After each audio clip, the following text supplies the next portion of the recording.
Welcome guys, gals and non-binary pals to this week's episode of Buffy Boys, your weekly review of Buffy the Vampire Slayer from a queer, literary and feminist perspective. My name is Joel, I'm one of your hosts. With me as always is your other vivacious host. Brian, hi. Hi Brian, how are you doing? I'm okay. I think. Yeah, no, I'm okay. Yeah, I think good vibes at the moment. Yeah, good vibes. I'm tired, but Yeah. good vibes. We had our windows washed recently. True. Which is always a terrifying experience because a man comes along from 6 floors down with a really long stick and slaps it against the window and makes me jump. I'm always vaguely convinced that there are cameras at the end of those those things, and I'm like, are they seeing me right now? And I always give it a little wave just in case. Yeah, but no, otherwise pretty good. I think technically we're like opening up again now, aren't we? In terms of, Yeah. I think we started off talking very little about pandemic. Remember that was like the vibe before the early pandemic. It's like let's chill out. No one wants to talk about it that much, and then it just seeped inevitably into every conversation. But I think technically from today we're open to non-essential retail and stuff like that. So yeah, no, Ireland has now, as we were saying last week or the week before, Ireland has had like the strictest lockdown in the world, basically. The 10th, which was yesterday, marked a bunch of different reopenings. So there's lots more you can do outdoors. You can now get haircuts again, which is pretty cool. If you can get an appointment. True. There's click and collect is now possible in shops. So you can order stuff online and collect it in the shop for non-essential retail. And then non-essential retail is going to be opening again fully next week. Things like house property viewings is now back on the table, whereas previously people were insanely bidding on properties they'd never stepped foot on before, which is just nonsense. So that's good. It's exciting, and there's like one of the things is that like fully vaccinated households can meet up with non-fully vaccinated households, which is cool, because my family is soon to be fully vaccinated and stuff like that. No excuses anymore. And sorry, Mum, I hate to be throwing you under a bus like this, but my mother is absolutely fucking obsessed with vaccines at the moment. She's probably going to be getting the AstraZeneca Oxford vaccine, which is she thinks is lesser and disappointing for a couple of reasons. One, it's English, and that's not fair, and she doesn't feel like she should owe something to Boris Johnson. Sure. Secondarily, there is like a 12 to 16 week period after the first jab that you get the second jab, and she thinks that's just unfair. And then thirdly, it's only 76% effective or something, and I keep having to remind her that she's not a scientist, she's not an immunologist, and also like there are so many countries in the world that are doing hundreds of times worse, both with the disease and with just with vaccines. And like, I don't know. If I had told her this time last year, oh, you're getting a vaccine, and she was like, it's not the good enough one though, she'd be like, oh. I don't know. Yeah, well, I understand where she's coming from. Like, for once again, her generation getting the short end of the stick. You have to have sympathy for it. I'm sorry, Mom. I know that you're mostly kidding / not really. So yeah, I think it's good vibes. I won a voucher, an ice cream voucher for doing really well on a pop quiz in class. Good Very job. happy with that. You're caffeinated, I'm hydrated. The cat's reasonably sedated. I think we're ready to talk about Buffy season 6 episode 12. Yeah, okay. Doublemeat Palace. So this episode was first aired on January the 24th, 2002. It was directed by Nick Mark, who last directed Live Serial, and was written by Jane Espenson, who last wrote Live Serial.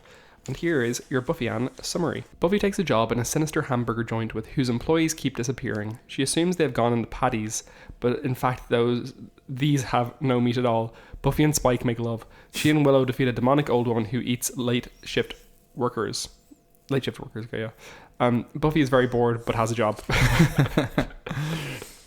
So yeah, Doublemeat Palace. So yeah, I think right off the top, before we get into talking about Doublemeat Palace, we want to segue seamlessly into our bronze banter for this week. And what we've been doing is consolidating, which is something I find very exciting. Yeah. We really have a very difficult experience between the two of us when it comes to watching television programs, because I really love watching new stuff. I love like going and finding a new episode or new TV show that's really exciting to watch, and I'll watch 5 episodes of it and then forget about it for a while and then come back to it and then rave about it afterwards. and you really, really, really like finishing television shows and taking them off your list and feeling like, well, I've done that chore. I've made a chore out of my my pastime, so I'm glad. Why is it your description of the way you do it? Like, this is so biased. The way you've described your approach is so like, this is the normal way to do it, as opposed to being, flighty and inconsistent and unsatisfying, and ultimately what you don't actually like to do, because you also want to get to the end. And how you described what I do is like this like pencil pusher nightmare.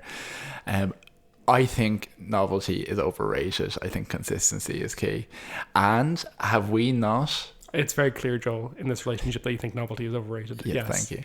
Have we not had great satisfaction with the grand consolidation of television? We've been ticking things off. We haven't taken things off. We finished The Boys season 2, which the end of the season was pretty good, actually. We finished Invincible, which was, again, finished pretty strong, but also messy. And I enjoyed The Boys more after having watched Invincible. After kind of getting into the mindset a bit, I was like, okay, I'm primed for this. So yeah, I also think that The Boys was like better, was well adjusted for the times we're living in. There's an episode where there was lots of like alt-right escalation vehicles being communicated, where they're saying like, they're kind of they brought like the opening of the episode brought a character, a completely one-off character through an experience of like getting radicalized online in this kind of like, they're coming to steal our jobs, they're taking away our experience, our opportunities, these vague foreigners and stuff, and they're super terrorists, and just that kind of stuff. They actually had adjusted quite well for the Trump era, which I actually found quite... I think if you're going to bring a property like that forward, particularly if it's something that, if you're adapting anything that isn't part of a timeless canon like your Draculas or whatever, you really do need to think about how you could translate it into the modern context, because just that stuff changes so quickly. So yeah, I actually think it did a reasonable job with that. But yeah, the something which has been on our list for a while, ticked off that. And then the big one for me, which is like a real like a psychological tentpole moment, is finishing HBO's The Comeback. Yeah, so The Comeback is a show from 2004, which was the first thing that Lisa Kudrow did after Friends. Lisa Kudrow being Phoebe. Yeah, exactly. You kind of had this for a couple of years after Friends, where all the different Friends actors branched off into their various areas. So, Matt LeBlanc went and did Joey, unfortunately, and then Episodes a long time later, which was quite good. You had I can't remember any of their names. Jennifer Aniston movies, really kind of. Yeah. Bruce Almighty was quite soon after Friends finished. You had Courtney Cox, who went mostly, I think her big thing was Cougar Town, which is actually quite good. Very enjoyable. Yeah. I like Cougar Town. I find it fluffy and a good version of the Scrubs humor that fell away from Scrubs over the years. Yeah. And then David Schwimmer, I think, kind of mostly did directing. He didn't really do a huge amount of acting afterwards. And Chandler's name is Matthew Perry. Did a lot of like villainous roles or serious roles. He did a lot of like appearances on TV shows. Like he had an appearance on Scrubs, which was quite good. He had an appearance on, or he did Studio 16, The Sunset Strip, which was a Aaron Sorkin property. Which I quite like, but it's also unwatchable in some ways, as a lot of Aaron Sorkin stuff that isn't the West Wing is, or Sports Night. Sports Night is also eminently watchable, I think. But Studio 16 Sunset Strip, he was one of the two main characters in that with Bradley Whitford. Was it Bradley Whitford? Yeah. No. I just forgot about that. Yeah. No, they're the two leads. Great. It's a great two-hander. But Lisa Kudrow's thing was The Comeback, and it was far and away the least successful. It was an unwatched satire of celebrity. This washed up actress who was a sitcom actress in the 80s comes back for her big comeback moment, or maybe it was the 90s. It's the 90s. So I was obviously reading the backstory again. It's like if she was on air for a show called I'm It. It was a sitcom. I think it was like 89 to 93. Maybe they got 4 seasons, and that's in fiction, and that's her entire identity was built around that. Yeah. And then she gets a new TV show where she is the Aunt Sassy, a supporting character, but she's having a documentary made about her come back to the entertainment business, and it is biting satire. It is viciously like cringeworthy. It's excruciating, and it's not cringeworthy in the kind of, you know, I don't know, you know, that kind of like, it's not cheap. No. It is. It pulls no punches. Yeah, looking at it as something that was released in 2004, it presaged a lot of television that came after, I think. Veep owes a lot of its notes to the comeback. That's the perfect point. And so I would, first off, I would recommend the comeback to anyone watching today, because between the two seasons, it was the original run. Almost in a British style. There was an original run of 13 episodes in 2004 to 5, and then a revival in 2014, which ran for 8 episodes, I think, which we just finished. And so very watchable, very short, but eminently watchable now. The line that everyone will know from it, if you know anything about it, is "I got it," which is what she has to repeat about 800 times in one of those things. Yeah. I think it went mini viral at some point. And so the selling point being, again, because it's so good and because it establishes and presages so many traditions, you kind of watch it now and you're like, oh, this could be a pretty good show that came out today. But again, it came out, you know, over, oh God, like 15 years ago. Yeah, it's 17 years ago. Yeah. Lisa Kudrow by far is the best actress to come out, or actor in general to come out of the Friends cast. Like, she's totally exceptional. Agree. I fucking love Lisa Kudrow and everything she does. Web therapy is also a great vehicle, I think. I want to come on to web therapy in a second, so we'll pin that for a second. Yeah. But the comeback season 2 is immaculate.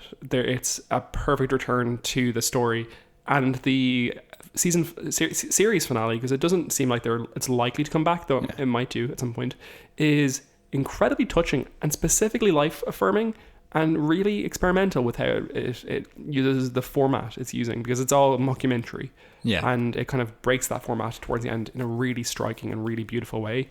And actually saying it's life affirming is a little bit of a spoiler maybe, but the conclusion was incredibly moving, and I had a little cry while watching the comeback. I've definitely a recommendation for me. 100%. So it's absolutely something which, if you liked the early seasons of the US Office and the kind of the mix of actually really sincere character, like protective feelings with really just very good comedy, it's great in that vein. But why it's particularly momentous, I feel, for us, and why kind of bring it into this context in terms of our consolidation of the great list, we started watching it. You watched the first season before. Yeah, I'd watched it in 2006 or so. Yeah, and then we got it when the second season came out. We're like, oh, cool, the comeback has revived. Let's watch that. Watched a couple of episodes, fell off it, started watching something else, and it's always been just in the back of my mind, like, oh yeah, we have to, when we have space, we'll sit down and finish the comeback.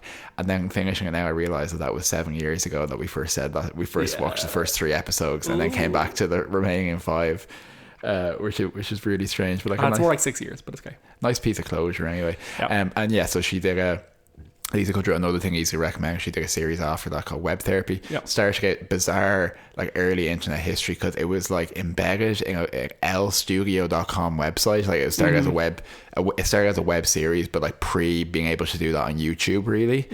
Which is fascinating, and it has a rake of, if you ever want to watch a show where it's like famous people just turn up because they like Lisa Kudrow, basically. You know, I don't know all homosexuals as well, which is great. Julie Louis-Dreyfus. I don't know if George Clooney is in it, but he could be in it. He's not, no. But that kind of thing where, like, a very famous person will turn up.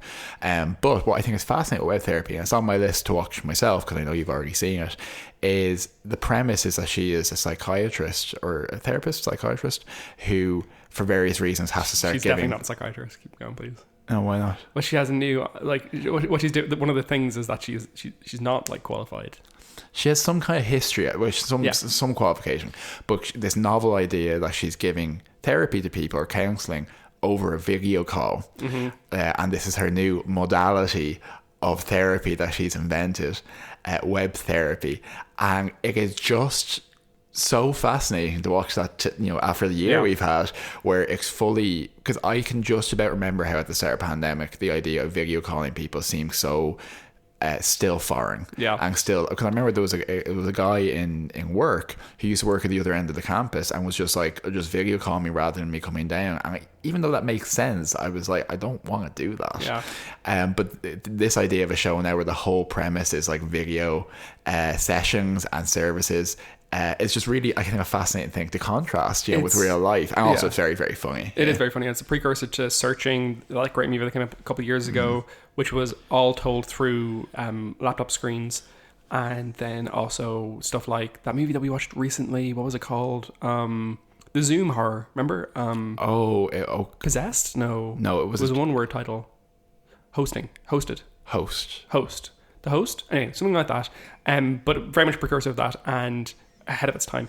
Anyway, the other thing we watched the first two episodes of... we were going to talk about something else as of well. The third season and the final series of season of Pose. Which we won't go into depth tonight because we'll probably touch on it when we finish it. I think we've probably talked about Pose before. But if you haven't yet, get on top of Pose. I believe it's on Netflix in most countries, seasons 1 and 2. It's a Ryan Murphy property and it's the only one I'll go to bat for. Yeah. It is immaculate. It's beautiful. It's a very moving portrayal of queer culture in the 80s and 90s. It is filled with trans voices of color. It is just an exceptional way to spend your time. Yeah. Go watch Pose, and we'll talk about Pose season 3 when we get to the end of the season. Life affirming, and it's content that's by, for, and about the people involved, which is kind of what I'm all about at the moment. Yeah, and it's also incredibly funny at times. Yeah, no, I think I could have probably pivoted easier from Lisa Kudrow than from Pose.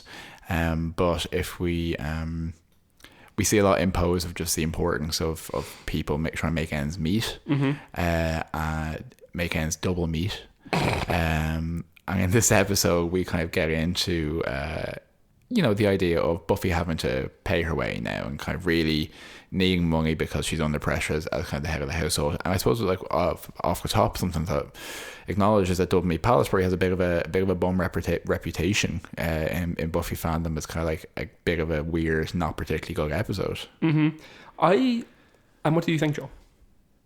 I liked it. I had fun watching this episode. I thought it was weird. I thought there was for both this and we'll talk later in the Angel episode, there's a lot of weird editing decisions and stylistic choices that are counter to the Buffy style. So I would not watch a season of the Doublemeat Adventures, but as kind of a one-off, kind of really returned to a very Monster of the Week format. I was like, it gave Sarah Michelle Gellar a great vehicle to do stuff that she doesn't normally do in these episodes, and that's always a seller for me. And it just has this like fun, almost like David Lynch like fever dream quality to it. I totally agree. It's definitely it's definitely Lynchian in nature. The photography used throughout was really like distancing and also like really discombobulating and very like silly. But like I Dutch angles and stuff, bizarre Dutch angles and zooms. I don't find it offensive as an episode. No. I think as a comment on like consumerism and capitalism and working and like this kind of stuff, I think it's pretty astute. I think it has something to say, which is like, it's broad, but it's not wrong. Yeah, exactly. And the final note of it, which is that like, no, there's no conspiracy going on here, and also the lifelessness with which this the life it drains from its employees is actually a negative thing at the same time, is actually quite like interesting. And also just the note or the moment. There are episodes of Buffy, I would say, Where the Wild Things Are, or I can't even remember ones we've highlighted. There are episodes where just the tone of it does not work, where the characters are speaking. Shut up, Booker. The characters are speaking in ways that are just bizarre and removed and difficult. And this isn't one of them. It's a well-written episode where the characters are like saying normal things, where they're being normal and they're being funny. Yeah. And the moment-to-moment experience of watching this episode is quite good and quite weird, and like putting Buffy in this monotonous, weird world. Like, I think realistically, we also have to bear in mind that like we also quite enjoyed Beer Bad, and I think we have quite just a bad taste. Either we have bad taste, or we maybe reject the standard presumption around these things, and we're like, no, actually, what you call that episode? I Was Made to Love You, really good, even though everyone hates it, and Beer Bad and this, these are all great, and then other episodes which people absolutely adore, we tend to be like, it's fine for these reasons. So we're definitely just like what's the word I'm trying to say here? Contrarian. We're just contrarian in some ways. But I don't find this offensive at all. So I think the thing that works really well through the episode is like, or works well through the episode and is solid, is just Buffy's singular adventure inside Doublemeat Palace, because there are two other specific themes in this episode. One is Willow dealing with Amy and kind of being like injected against her will with magic, and also the developing Xander and Anya kind of breakup plotline, really. And those aren't particularly interesting. Like, they're there and they're fine, but like they're massively overshadowed by Doublemeat Palace itself, which I think is probably something to know in terms of episode structure. And then the concept of Doublemeat Palace has just really taken root as well. Like I was saying to you, it's like it comes up a lot in the comic books, and it's like one of these things that's just really visually quite memorable for people, I think. I was quite horrified to realize halfway through the episode that the reason, like, their logo and their iconography is half cow on the front and half chicken on the back. Yeah, it's pretty horrifying. And they do like a lot of weird stuff with like the like someone obviously had fun making that instructional video for new employees and kind of, you know, designing the look and feel of, you know, all their products and the meat medley and the chicken byproducts, etc. And like bizarre digressions with one of the fry cooks telling her about how he has to like neti pot his ear to get all the grease out. He was actually he's talking about syringing his ear. Like, it's a pretty standard thing to do, but the idea of like grease building up in his ear is like, to make him go genuinely deaf, horrific. And it's a classic Buffy kind of misdirection episode where for the first 2/3 of it, it suggested that specifically there's something about Doublemeat, about their practices, about the people there which are evil, and potentially, you know, she's looking for a green light to kill them, basically. And that maybe they're making, you know, we get kind of a really obvious but fun reference to Soylent Green, where she kind of at one point runs out and shouts to the customers, Doublemeat is people, you know, they're making you people, etc. But then the twist being that, like, actually Jane Espenson has referenced Soylent Green before in an episode, so it's obviously just a movie she loves. Yeah, and just like for the reference, like Soylent Green being a classic 1970s science fiction film with Charlton Heston, where one of the famous twists, and well spoiled by this point, is that the Soylent Green product which is feeding this futuristic society is made from people, and that's kind of, oh my god, you know. And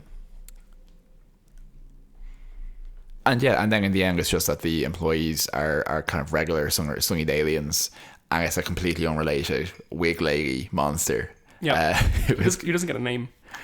No, so they refer to her in the script as Wig Lady. I think somewhere also refers technically to a demon that I think it's meant to be a demon. You occasionally you're like, does this world have cryptids that aren't demons? If you know what I mean? Yeah. I think it refers to it as a lamprey at certain points. And lamprey she's hosting it, right? She's like, it seemed. I don't know if that demon is her. It was very confusing. Yeah. So exactly the physiognomy of this particular monster is unclear, but it's kind of very well known, and I think fandom as being like the penis monster. Yeah, because it's very incredibly. It takes what phallic. The original Alien movie had as its kind of like penile, like vicious visuals, where it's like, you know, like if you haven't done any reading around Alien, the 1970s horror movie, about and its implications, like really like very, very well designed movie in terms of its imagery, and it's also just, it's one of my favorite movies of all time. It's stunning. But specifically, just to mention, I've heard recently from someone who was a film student on a different podcast, but I heard that it's something that's commonly given to film students as, here's an example of a perfect script. Yes, there's like 10 perfect scripts that you can use as like this. It's flawless, which is obviously not a real thing. I totally agree. Yeah. But Alien, like the design of everything was done by H.R. Geiger, who is a famous designer for horror and science fiction. But the alien itself, very penile and very disturbing. The layout of the Nostromo ship is extremely intestinal. The fact that the chest burster, like the chest burster, very clearly simulates kind of this pregnancy fear, and it brings that to a male audience in a way that like has never done before. But like when you have like a penile monster chasing a woman around a ship, it becomes this very clear symbolism of kind of like just like a very male force, you know, which is all very fascinating. But yeah, the monster is kind of confusing this, and it didn't need to be anything other than what it was. You know, I'm fine with it being just like a bit of. It really adds to the fever dream quality of it, I think. And yeah, what I thought was surprising is we've seen, even in recent seasons of both Buffy and Angel, a lot of classic jump cuts to try and hide some of the CGI. But they really actually focused like front and center the Wig Lady penis monster, and I actually didn't think it was too badly done. You know, it didn't jump out to me as like this is terrible CGI that I hate watching. You know, but yeah, the whole narrative thrust is very much about kind of this Buffy in private detective mode, and it's really just to string together a number of I suppose strange and unnerving interactions that are the purpose in of themselves. They have no real thematic they have no specific thematic currency, or they're very immediate. It's just how it makes you feel, you know, in the moment, and kind of the investigation experience. And I know that we read that out of this is I think it was Joss Whedon commenting saying this was the one episode or one of the few episodes that the sponsors got particularly of all the episodes of Buffy, this is the one that they got the most trouble with. Yeah, because even though it's fictionalized, it portrays a very damning kind of impression, a very lengthy impression, but very damning impression of the fast food industry, or the quick service industry, which apparently is now called. So yeah, it was an interesting one. And then we have, I think, very much vestigially to that, we have the other two plot lines which are developing, one of which is kind of Willow again kind of on this recovery jag from the magic abuse, Amy kind of interfering with her, injecting her with a kind of power boost, which means that Willow can't help but use magic, which again is a kind of an odd one for this thematic metaphor we have for what is magic and addiction here, because like in most common addiction scenarios, people can't really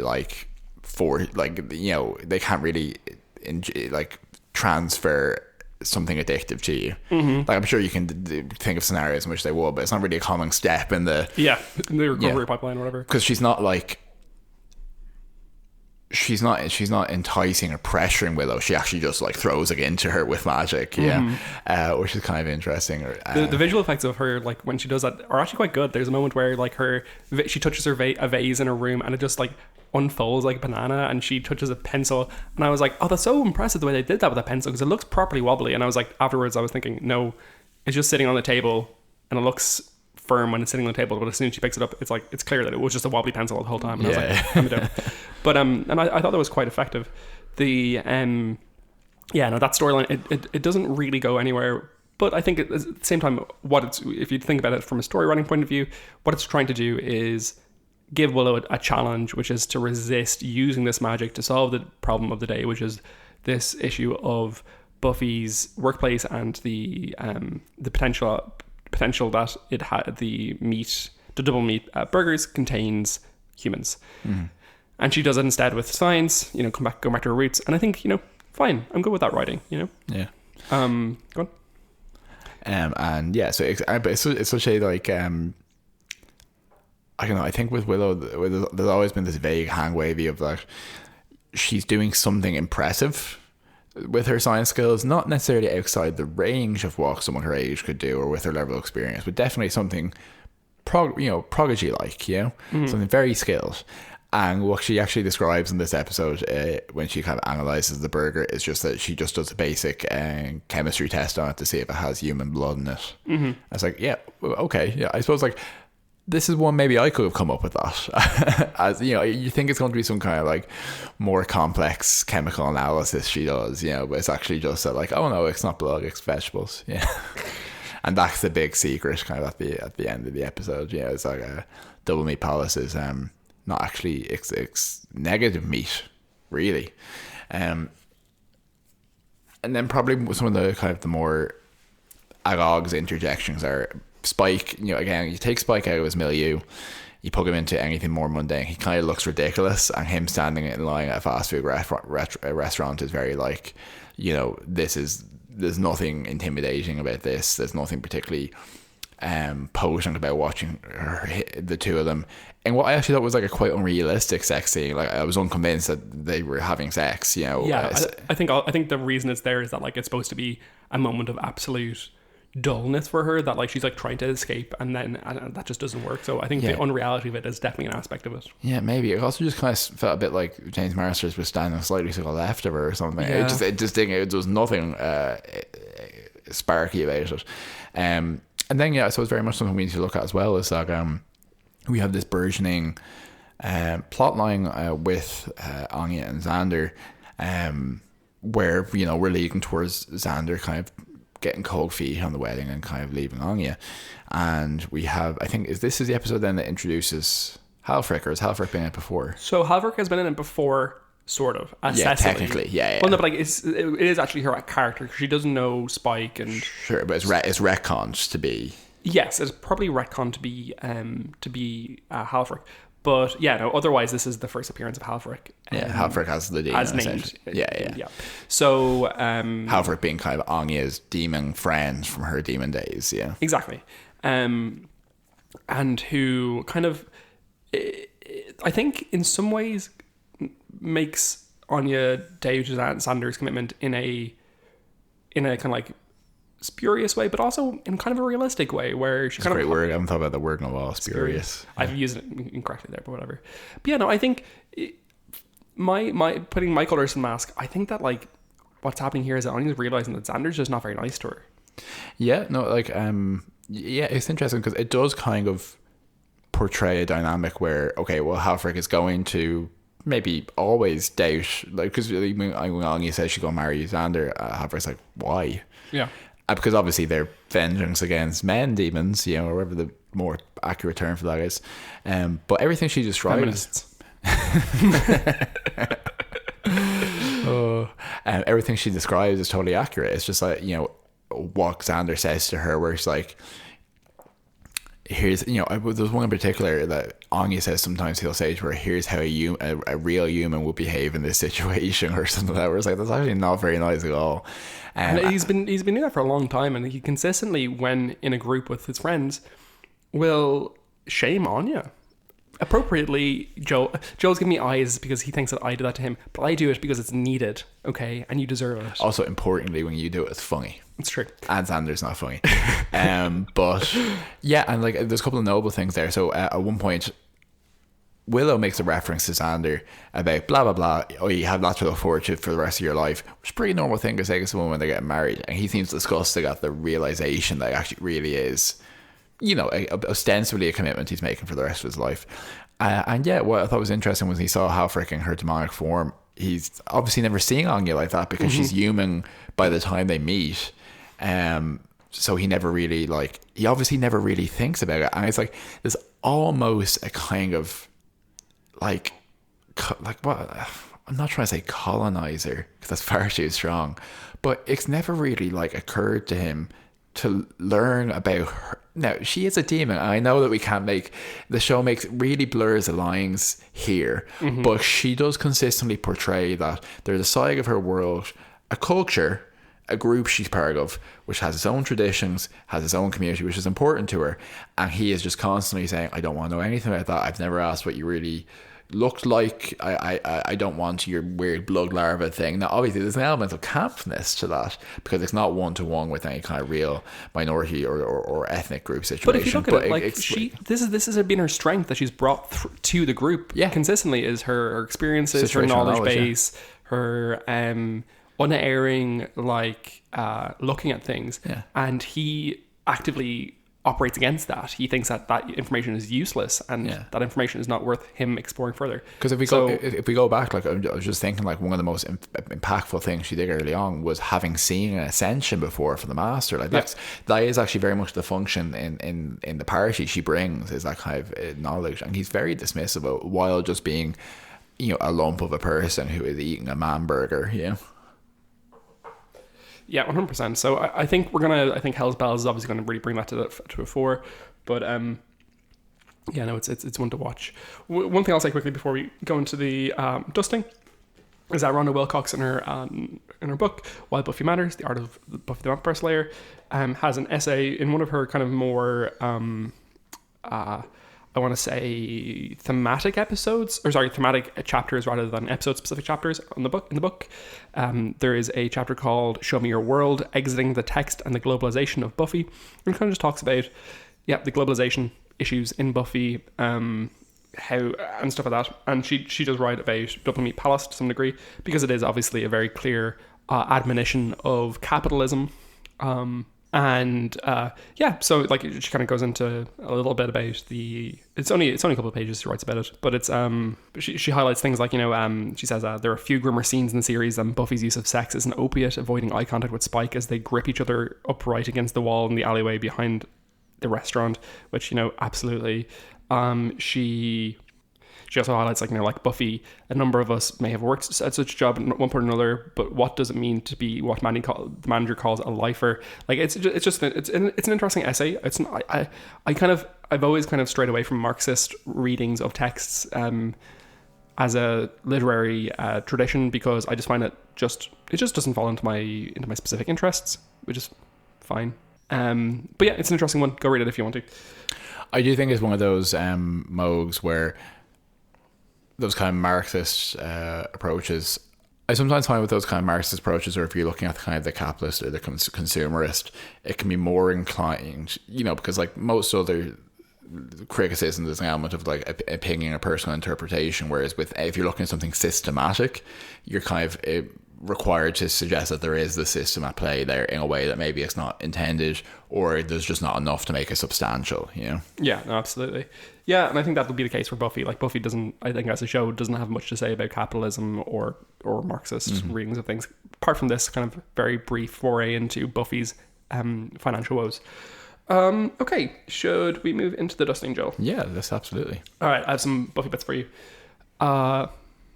So the old woman is Pat Crawford Brown, who unfortunately died in 2019. But I know her from playing Ida Greenberg in Desperate Housewives for like a couple of seasons. She was great in that. The manager, Lorraine, who at the end of the episode, do you remember, Joel, in the season 2 of West Wing, where President Bartlett is like thinking about Dolores Lanningham after she dies? Mm-hmm. She plays young Dolores Lanningham. Oh, interesting. She definitely had like a real actor face to her. Yeah. And she's one of the main characters in the TV show Psych, which I don't really know much about. Which I think actually also has his bagman. His name I've entirely forgotten. Charlie. Charlie. I think he is. I think he's the protagonist on Psych. Awesome. So important context for this episode. Sarah Michelle Gellar appeared in Burger King commercials as a child, and in those she kind of did one of the early aggressive comparisons between one brand and another, that kind of thing that people do, like, take the Pepsi challenge kind of thing. Yeah. But she specifically negatively compared McDonald's to Burger King in that ads, and a lot of places have reported it as being that she was banned from McDonald's because of it. However, they were sued for this advertising campaign, and she was named in the suit as a child, which is bizarre, and she wasn't able to go to McDonald's because of this. Sure. If you're being sued by someone or named by this, you just don't go there. So she had to, for years when she was going to McDonald's, would like kind of wear a hoodie and stuff and just be hidden. But she also had to turn down a lot of invitations to birthday parties at McDonald's, which was very typical for her as a child, which is very really bizarre. Yeah, so there you go. This is the second episode in a row that Tara's not present. It's the first time ever. And yeah, I also have the note about the episode had sponsors threatening to pull support, which is pretty funny. Do you have any Buffy bits there, Joel? Yeah, so when they're discussing the trio's lair, they make reference to them having photos of T'Pol, who's the Vulcan character from Enterprise, which was noted for wearing comparatively skimpy outfits on the show, which is just odd because I don't think of those shows coexisting in the same space. Yeah, that kind of really gave me a bit of vertigo, especially given that Jane Espenson has written for Star Trek. And yeah, I suppose more to that kind of ambiguity around kind of Anya's about the kind of the cosmology of the demon world. She makes reference a couple of times to she wants to invite people from the demon realm. I was like, the demon realm? Yeah. And a little bit more insight as well into kind of the vengeance demon culture, because I thought it was funny when Halfrick was saying half the time I have no idea if I'm aiming the right guy because I can't hear what the instructions are. That's quite funny. Actually, one thing I'll note is that I quite enjoyed when the Manny says to Buffy, now one of my grinder guys is late too, and I was like, lol. And yet, otherwise, I noted that if anything, she seemed far too clean in the episode for someone who's working in a fast food restaurant. And once again, all of the employees of the restaurant are white. True. Like, if ever there's an opportunity you could show more diversity in Sunnydale, it's in a place where you have so many employees. Do you know what I mean? It was very notably like a very, maybe it's meant to be Chick-fil-A or whatever. I think Chick-fil-A. Yeah. Chick-fil-A, that's it. During that whole thing with Chick-fil-A, I never got what the name was. I was just like, Chick-fil-A. Yeah, me too. It's also fucking fillets nonsense. Yeah. Anyway, so fashion notes. Yeah. Obviously, I think Buffy looks quite nice in her. She wears the uniform well. She does, and her hair looks quite nice. And then otherwise, like, there's not really much fashion going on in this episode. Everyone's wearing the same fucking clothes. Yeah, there is a scene where Buffy's wearing an outfit which looks very Captain America. It kind of has the blue and white stars and all that kind of stuff. True. Yeah. But yeah, like a uniformity of outfit through this episode. Yeah. For sure. And then death count. Do you have a death count first, Joe? Yeah. So we have Gary the cashier. Yep. Finger. Manny the manager. Foot. And Wig Lady penis. True. Great. Beautiful. Okay. Do you have a rating for this episode, Joel? Yeah, I think I would give this 7.0 uniform slices of chicken byproduct. I was thinking exactly the same rating. So I'm going to say 7.0, and I will note that we're absolutely contrarians with this, but 7.0 cat burgers out of 10. Yeah, like I enjoyed it. I thought that the Central Monster Week thing was fun to watch. The rest of it wasn't. None of it's for the history books, but there was nothing actually like poor about it that brought it further down for me. Yeah, me neither. And yeah, I enjoyed the palate cleanser, I suppose. Yeah, me too. Great. Should we go for the Cordelia Chase? Yeah, absolutely. So this week over in the Cordelia Chase, it's episode Provider, and the focus very much being on now that Angel has his young son Connor Angel to take care of. He's thinking a lot about how to earn money, how to monetize his business. So we have kind of an interesting parallel, kind of very Monster Week episode, very much about them also trying to make ends meet and pay their bills, similar to over on Buffy. And there's this massive reversal from how the show started, where Angel was obviously very focused, and it's not hypocritical. It's just a development, you know. But Angel very focused on helping the helpless. Cordelia being very materialistic, and now he's the one being like, we need to print up flyers, no case too small if you can pay, etc. And checking people's credit, all that kind of stuff. And Cordelia actually actively and aggressively saying to him that the priority has to be helping people, and I want to know that's still what it's about. So that's an interesting development. I also think it's actually a great arc for her. I really didn't see how strong this arc was for her initially, where she really grows as a person through doing this, which is quite nice. The three individual cases are kind of, you know, basically they recruiting, put out the flyers, loads of people turn up to help with their demonic issues. They get three individual cases which they all get sent on, which eventually connect together in different ways, and they're all reasonably fun to watch. One is Fred solving problems for some demons, and it turns out they want her head to... Yeah, so some cool looking demons with kind of metal face masks. They want Amy's head to replace the prince's head, but it's like solving this geometric puzzle. Amy, also known as Fred, yeah. Sorry, yes, actually Fred. I literally was thinking Amy Acker. And even though it's implied that these crystals that she has to solve have some complex mathematical formula to them, when she actually puts them together, they fit in only one way. So it's like, maybe we should start with that. And that's where kind of it culminates, where they kind of come together and save Fred, because they're going to kill her. The other two being a girl who's being stalked by her boyfriend, but the boyfriend's already dead. And it turns out she killed him. Turns out she poisoned him, and he's a zombie now, but he can get over it. It's just a weird kind of like LA After Dark thing, where it's like everyone's kind of the bad guy. And then we get a lot of kind of Wesley and Gunn talking about how they also want to have sex with Fred in a way that's like not really good for either of them to be saying that. And perhaps most strangely, looking back on this, is this in the opening scene, we see that a man tries to call, is running from some vampires, tries to call Angel for help. We get these cook scenes, or like the split screens yeah, of him calling from a phone booth. The three of the gang watching the phone, and then a third split screen pushes in from the Chinese restaurant where the phone number accidentally was going to. And again, a kind of a format break for the show in many ways. So he gets killed with the vampires, and then the other case is ostensibly a rich guy who owns a factory, hiring Angel to wipe out a vampire nest. But it turns out that the guy is actually a disgruntled former employee the script makes this connection that his friend was the guy killed by the vampires in the opening scene, and he wants to avenge him, essentially. A couple of weird things about it. Played by Jeffrey Dean Morgan, very attractive man we've mentioned before, the dad on Supernatural and the comedian in Watchmen and many other things. Grey's Anatomy, he's Denny in it. Yeah. And it's also a vector by which Angel kind of realizes, okay, well, I'm charging him by the dime to save his life, etc. Shouldn't be doing that. Everything about it implies that they were in a relation. The Jeffrey Dean Morgan and the guy were gay together. They're like, oh, this is the first thing I ever bought him and stuff like that. Yeah, like they find the guy's watch, and he's like, he's monomaniacal about avenging who they refer to several times as his friend. And I never would have let Larry down like this. He always believed in me. And then they find the watch, and he's like, the watch is the first gift I ever gave him, which is not something you say about a friend. Yeah. And there's a couple other references like that which were very like, I've lost the person I care about.